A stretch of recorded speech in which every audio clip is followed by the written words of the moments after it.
Item here is entitled The Document.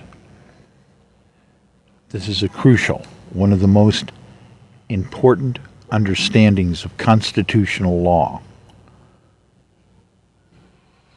that you might ever listen to. The particular document here comes from the Attorney General's office from the state of California. They give an informative item in which they are stating at a certain point in time that the Attorney General's office is unable to assist you in this matter because we are required by law to provide legal representation to state agencies despite rising out of actions. This duty precludes the Attorney General from representing individual citizens in the disagreements with state agencies or providing advice to any individuals regarding a dispute or activity.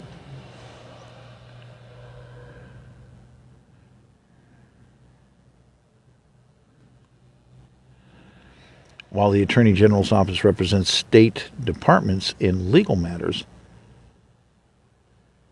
he does not seek to impose his own policy, judgments, or control the administration of business of his client agencies.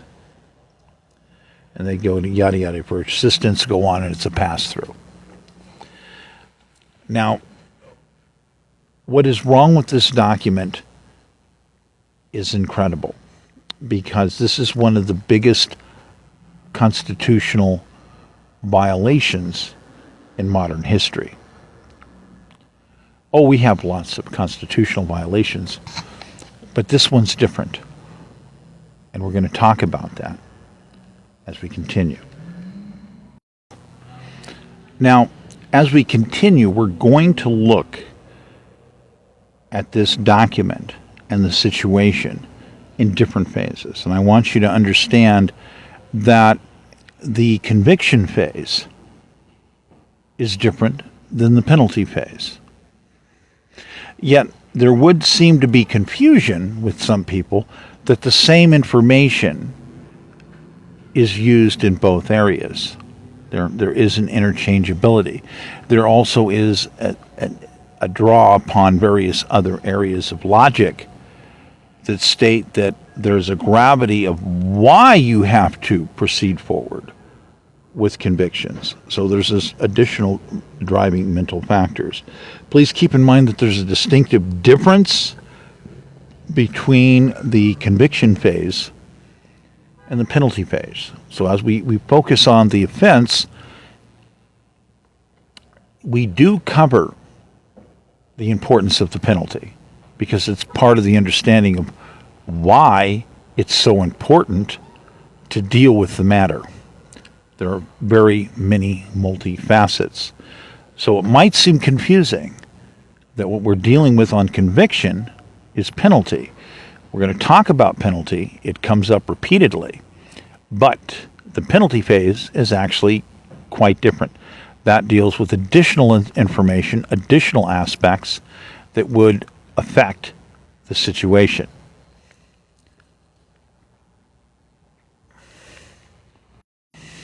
So as we proceed with this situation, the aspect here is dealing with the understanding of the EDD, where it specifically states, "Thank you for your correspondence to the Office of the Attorney General regarding California Employment Development Department and California Secretary of State." Now, to give you a deeper understanding, there were serious conversations on the phone. Actually, I believe there were multiple conversations. I believe someplace there were some other documents. I don't recall exactly what, when. There's been a lot of computer damage, cyber, so I'm just moving forward with this one document. It's addressing both in the document, the EDD, and the California Secretary of State, so we have a joined factor. What we have here is we have an attack upon a candidate's income. This situation means that It's looking at the factors that Congress ordered the money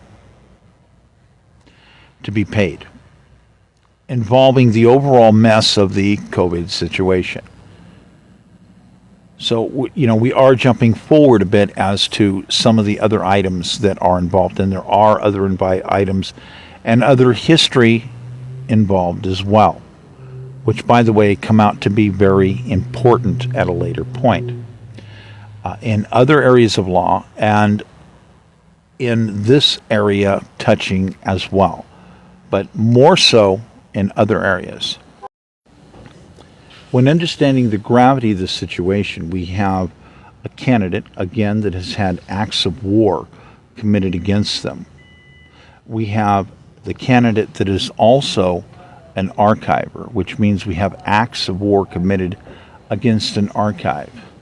This is very important because as the situation progresses across time, the current situation, as opposed to the event of this letter, is that the dereliction of these parties continued, effectively being active participants in a liability aspect and yet undetermined more other aspect areas in full, respective to the destruction of artifacts older than the Constitution of the United States, which, of course, this is where the Constitution comes into play in a heavy nature, in which basically the death penalty applies for parties who participate in certain activity or are held responsible for treason or dereliction respective to the loss of artifacts. Because attack upon museums, archives, and artifacts essentially have the strongest penalty possible. We're talking death penalty areas. We're also talking about additional aspects of death penalty areas because there are certain styles of documentation and proposals that are never allowed. In fact, items that are diabolically opposed to the Constitution effectively need to be compared into various areas, of which in some of these areas we have an area that would define this document in violation of a crucial area, the area in which no one is allowed to utter for the removal of such powers and or documents, or they would be immediately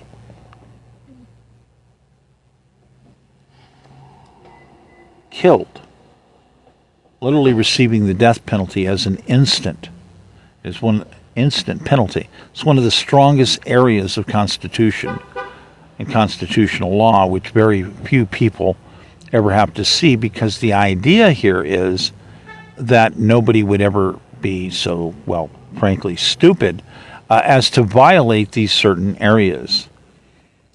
These rules and various items we have were put in place for a reason, and we're going to deeply discuss the tactical reasons why certain structures have to be within the box of constitutional understanding, and why there are certain big, huge no-nos that you never, ever, ever do. We're going to begin the aspect area focusing back on the document, respective to the area where the parties are stating that it is their policy to represent agencies. And they're saying that they cannot offer any form of assistance. In these areas, there are huge flaws respective to understanding. And number one, we've already stated the importance of what's clearly a candidate. That means, of course, the process of elections. So when we're talking about parties actively aiding and abetting and being in dereliction of duty, when acts of war are being committed against a candidate, these parties have made themselves a party to treason because they are aiding and abetting forces that are diabolically opposed to the Constitution of the United States. Let's consider some tactical table understanding. So let's suppose for a moment here that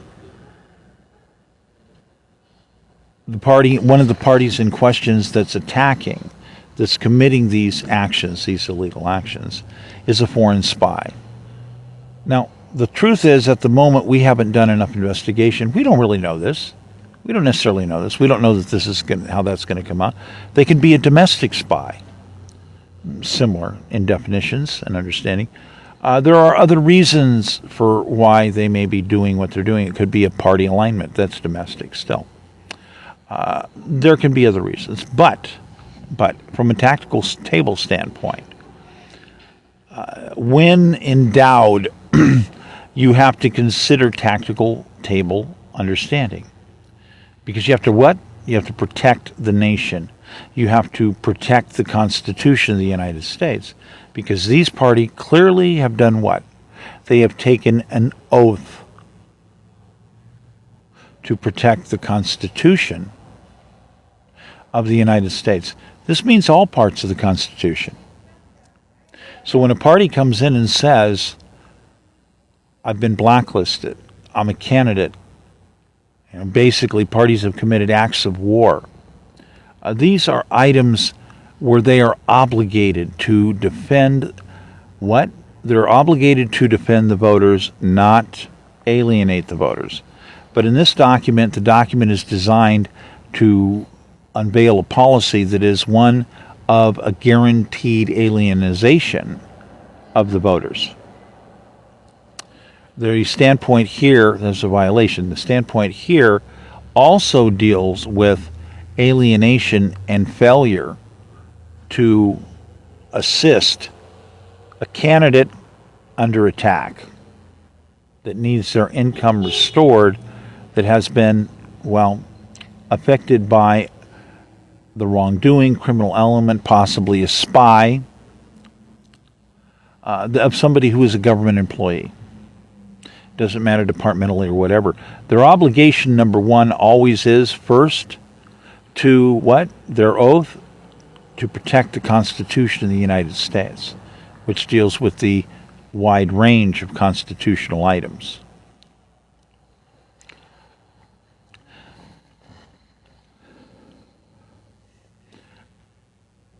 There is an overlapping understanding, since we also have the party being an archiver, which means that, again, we keep approaching this and looking at it from different aspects, because there are multiple violations.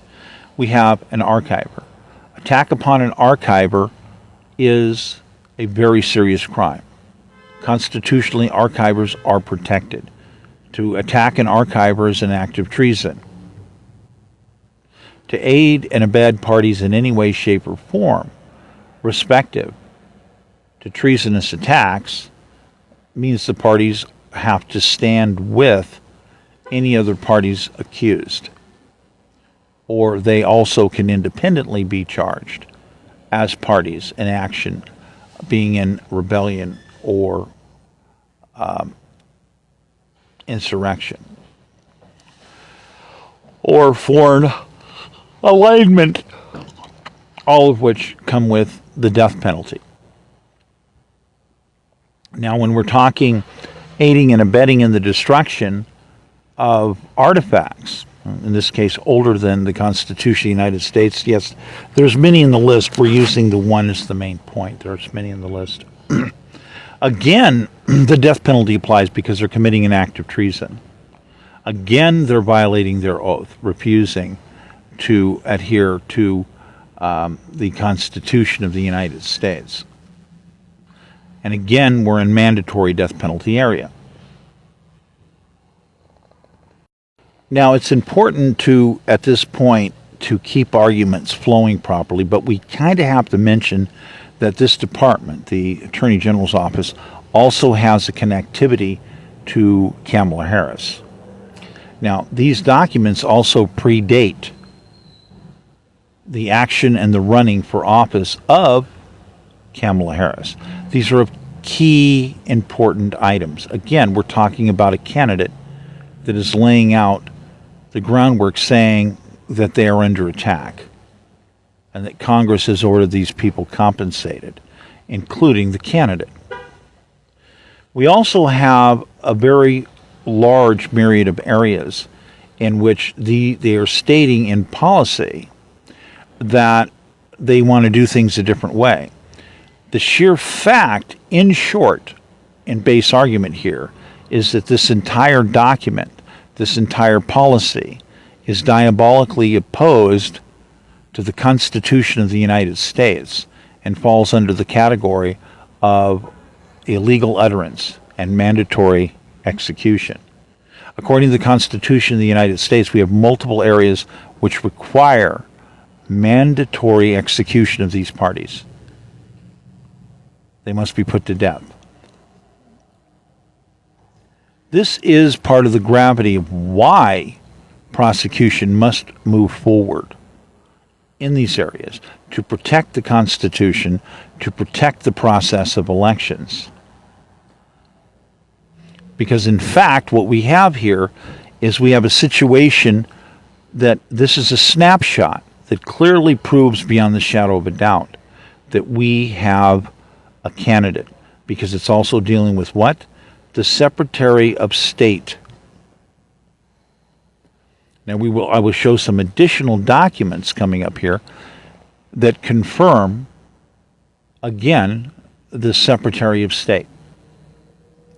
It is crucially important to understand that from the very beginning, from the moment that somebody says anything, even verbally, even only verbally, according to the Constitution, they are obligated to protect the Constitution, to protect the candidate.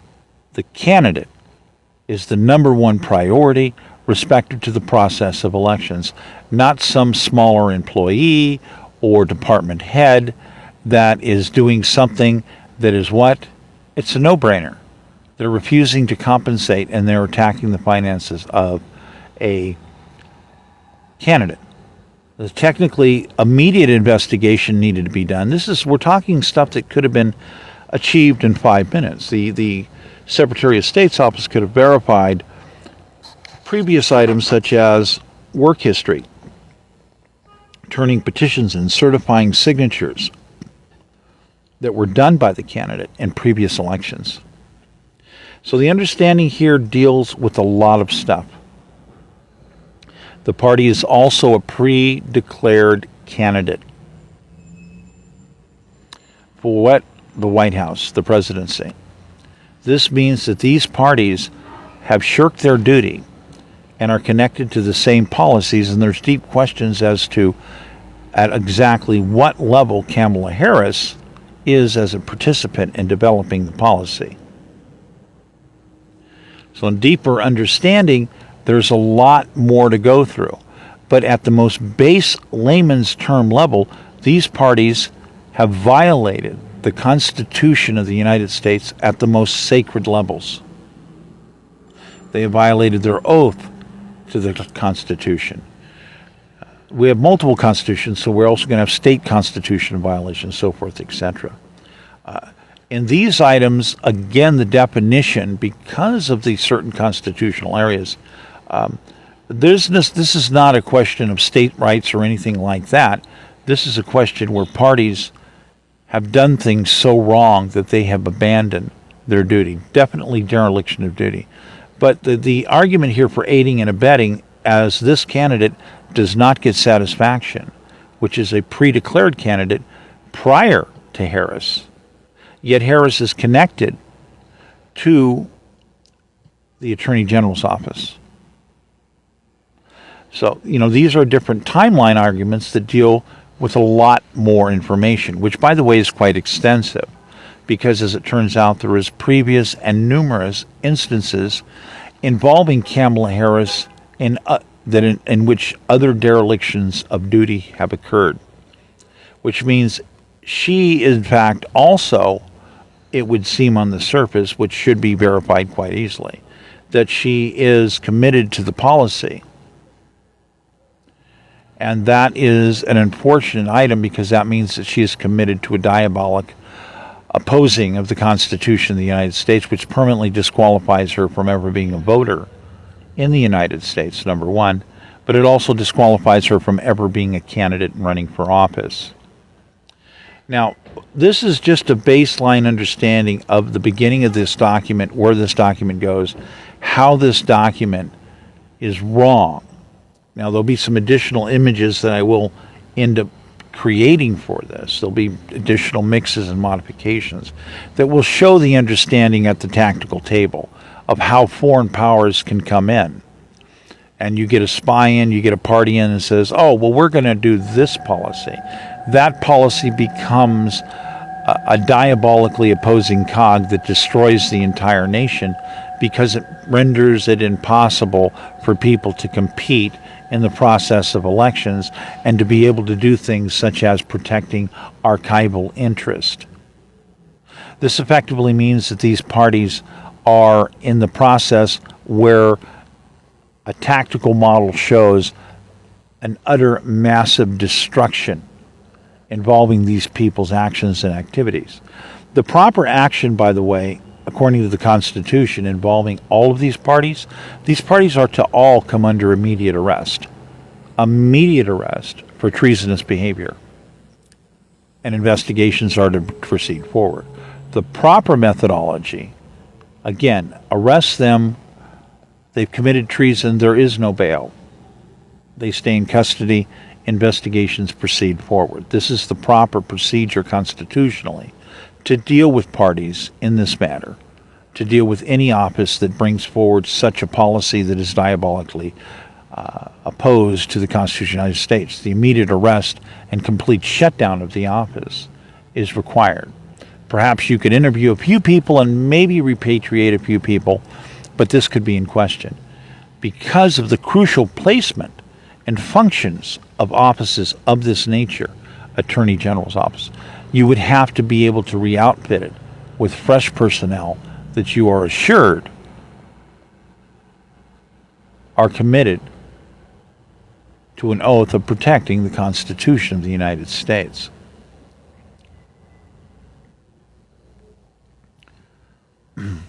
So, as this can have a lot more facets, and there will be more facets added as time goes on, this is enough understanding for people to understand base arguments to move forward with. As I supply this information as part of information of complaints to move items forward, since I am trying to restabilize the situation involving mass rebellion, insurrection, because we do have a confusing situation involving which parties may or may not be involved in insurrection and what people's general various actions might in fact actually be.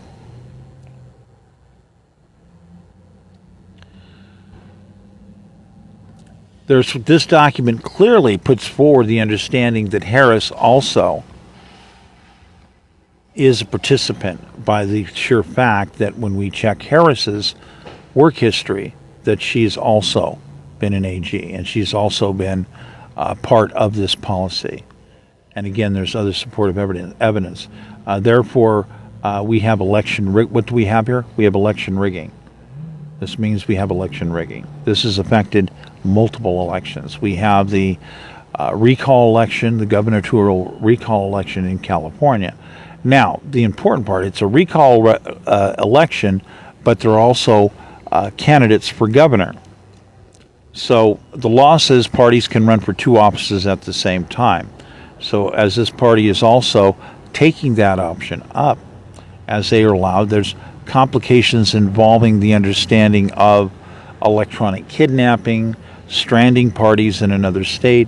The law states when stranding parties in another state, argument put forward for certain parties that do have reason to understand this, is that a party is both entitled to run in their home state, their primary state, and they are also entitled to run in the state that they've been forcibly stranded into. That means that legally you can run for 4 offices at the same time. Most states, that is that most states allow you to run for 2 offices at the same time. So that is the legal options there and understanding those various aspects. The understanding various aspects for some states to make sure that they protect their interests, because there are various factors where information has been withheld, where elections have been rigged, where parties have been effectively negatively affected because of lies. Means that other states are at a loss, and there's various other items here. Who else is at a loss? Well, the archive aspect and the mobilities of it, even though there's a multi-state understanding of it, its home base is out of Arkansas. This means that the state of Arkansas is a big loser, because it's an Arkansas nonprofit archive that was providing services for Arkansans that has come under tremendous attack. Arkansas is definitely a loser on this, and has every right to step and put their foot in here and say, hey, what are you doing? What's going on here? Oh, I'm sorry, tracking back to the point on the recall election. The recall election portion had many other proposals, many other petitions were put on there as well.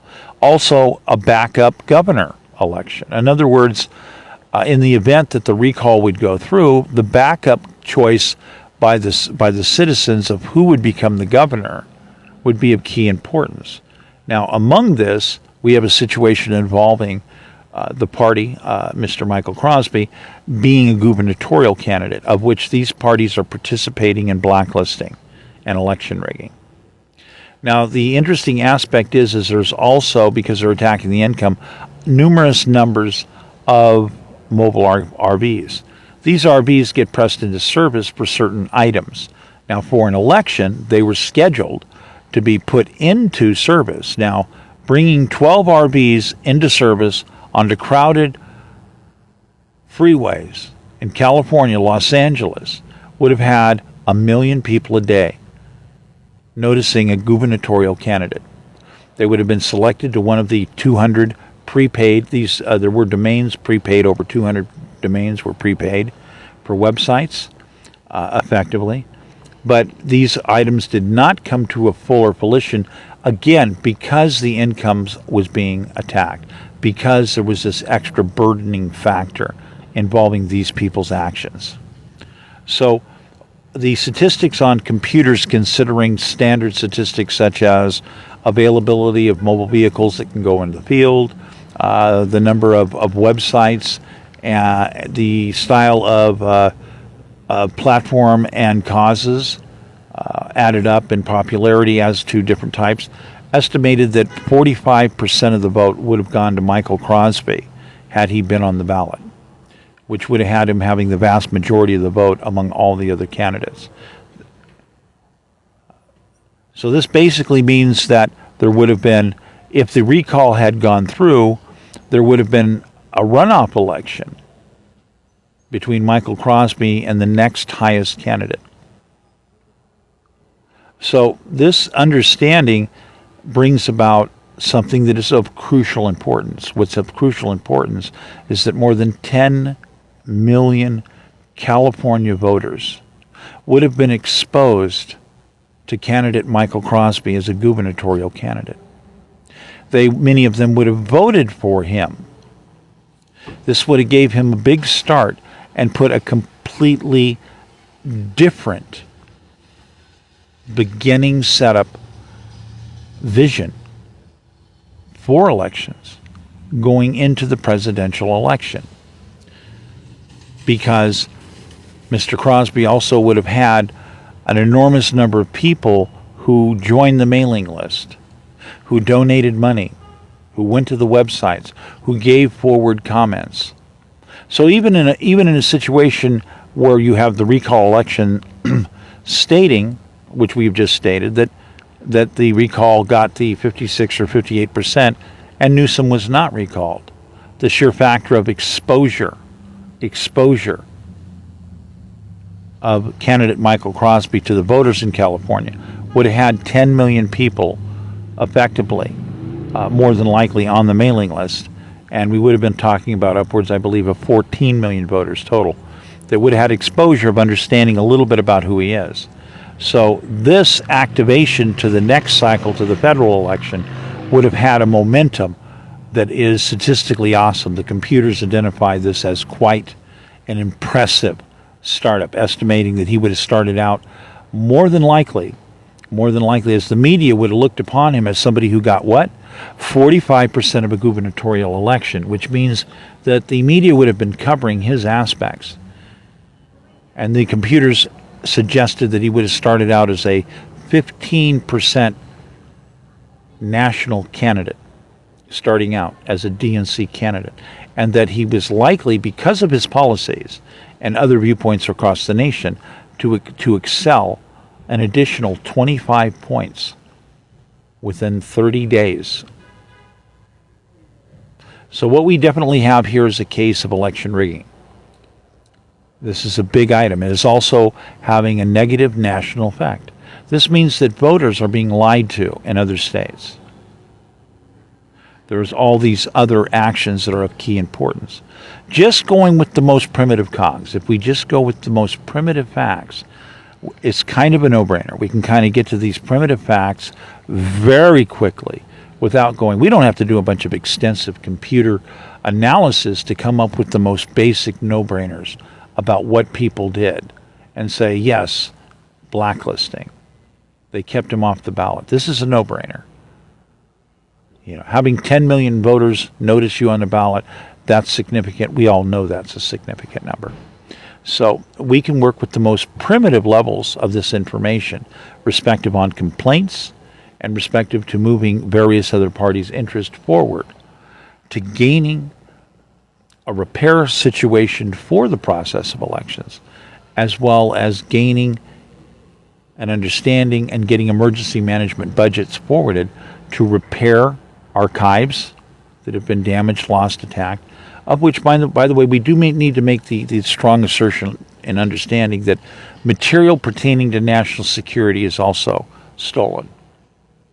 It has to be retrieved at all costs at high speed.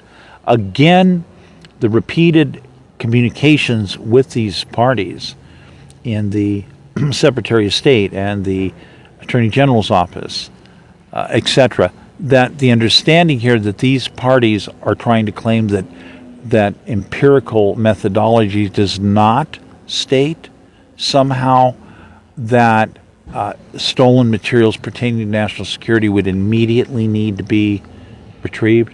Of course we know that's otherwise. Of course we know that that's immediate rollout stuff. So that means that these parties need to be till-tapped immediately for emergency management budgets, as in same-day till-tap. In fact, the parties should be immediately arrested and held in custody without bail so that they cannot be communicating with people to do more damage. Why? They might be spies. We have to cut their communications off so that they can't communicate to do additional damage. These are crucial items, and there's far more expandability to these, but at this point in time, I want to thank you for your time.